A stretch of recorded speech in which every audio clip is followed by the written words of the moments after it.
მოგესალმებით მეგობრებო, არ ვჩვევია ხოლმე ვიდეო ჩაწერა და გამოქვეყნება, მაგრამ ძალიან საინტერესო ფაქტი მოხდა დღეს, მეცინება, იმიტომ რომ ეს ქვეყანაში ვცხოვრობ, თუ რაღაცებზე უკვე გეცინება ადამიანს.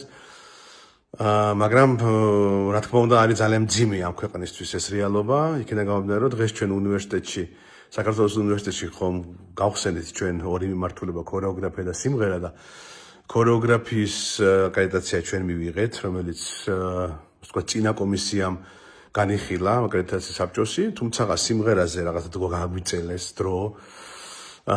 სპეციალურად ალბათ ხა უკვე ხდები, დანიშნეს ახალი კომისია და მოკლედ მე მალხაზ ერქვანიძეს, ოთარ კაპანაძეს ახალმა კომისიამ უარი გითხრა, რომ არ ვართ კომპეტენტურები, რომ ხალხური სიმღერა და გალობა ვასწავლოთ სტუდენტებს.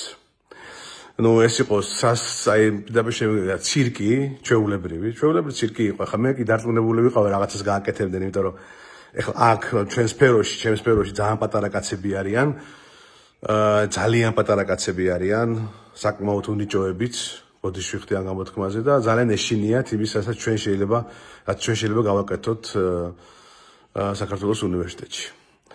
სამარცხვინოა რა, ეს პირდაპირ განათლების სისტემაში, როგორ შეიძლება რამე ეროვნულებაზე იყოს საუბარი და ვინმე რამე ეროვნულებაზე რამე თქვას, როცა უარი გითხრა აკრედიტაციის კომისიამ, რომ ჩვენ ვასწავლოთ სიმღერა და გალობა სტუდენტებს. არ ვიცი, კიდე რა შეიძლება ამას დავამატო, უბრალოდ არ ვიცი. ამიტომ რა თქმა უნდა ბრძოლა გრძელდება, ჩვენ გასაკეთებელს აუცილებლად გავაკეთებთ, იმიტომ რომ ეს ქვეყანა სწორედ გადასარჩენი არის ყველა მხრივ და იმიტომ რომ ეს მანკიერება ყველაფერი უკვე ყველა დონეზე ჩავიდა უკვე რომ სიმღერის სწავლებასაც გვიგზელავენ, შეიძლება ასე ითქვას.